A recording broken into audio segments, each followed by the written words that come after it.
इब्तदाई दौर दारुल उलूम देवबंद की बुनियाद 1857 जंग आज़ादी हिंद की नाकामी के बाद मुसलमानों पर सख्तियाँ बढ़ गईं। अंग्रेज़ों ने इक़्तिदार पर कब्ज़ा कर लिया और इस्लामी तालीमात को ख़त्म करने की कोशिशें शुरू हुईं। इन हालात में उलमा ने दीन की हिफाजत और मुसलमानों को कुरान और सुन्नत की तालीम देने का अज़्म किया। 1866 ये दारुल उलूम देवबंद की तासीस का साल है।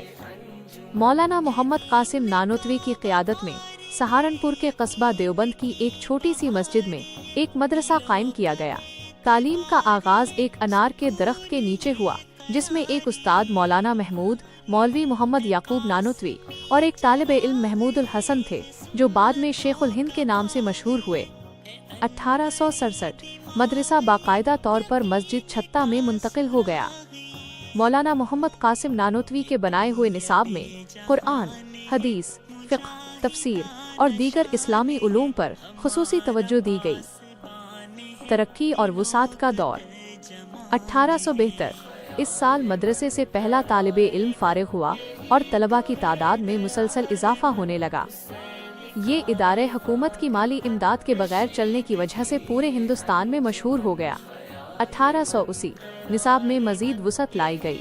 इदारे की माली खुद इन्हिसारी ने उसे बरतानवी हुकूमत के असर और रसूख से मुकम्मल तौर पर आज़ाद रखा। 1892 इदारे की बढ़ती हुई अहमियत और तलबा की तादाद के पेश नज़र मरकजी इमारत का संग बुनियाद रखा गया। ये इमारत आज भी ज़ेरे इस्तेमाल है। शेखुल हिंद का दौर और तहरीक आज़ादी में किरदार 1905 शेखुल हिंद मौलाना महमूदुल हसन दारुल उलूम देवबंद के सदर मुदर्रिस बन गए। उनकी क़ियादत में इदारे ने हिंदुस्तान की तहरीक आज़ादी में अहम किरदार अदा किया।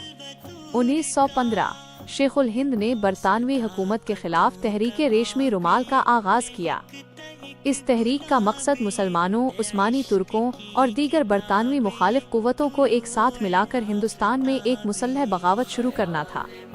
1916 बरतानवी हुकूमत ने रेशमी रुमाल की तहरीक का राज फाश कर लिया और शेखुल हिंद को उनके साथियों समेत गिरफ्तार करके माल्टा में कैद कर दिया। ये वाक़या आज़ादी की जद्दोजहद में दारुल उलूम के बराहे रास्त किरदार को जाहिर करता है। 1920 शेखुल हिंद कैद से रहा होकर हिंदुस्तान वापस आए। उन्होंने महात्मा गांधी की अदम ताउन तहरीक में शामिल होकर हिंदुओं और मुसलमानों को एक प्लेटफॉर्म पर मुत्तहिद करने की कोशिश की। तक़सीम हिंद और मौजूदा दूर 1947 हिंदुस्तान आज़ाद हुआ लेकिन तक़सीम का शिकार हो गया। दारुल उलूम देवबंद के फारिग तहसील उलमा ने नई आज़ाद मुमलिकतों की तश्कील में अहम किरदार अदा किया। मौलाना हुसैन अहमद मदनी और मौलाना शब्बीर अहमद उस्मानी, जो दारुल उलूम की अहम शख्सियात थे, तक़सीम के मसले पर मुख्तलिफ राय रखते थे, जिसकी वजह से देवबंदी मकतबे फ़िक्र की हिंदुस्तान और पाकिस्तान में दो अलग सियासी राहें मुतय्यन हुई।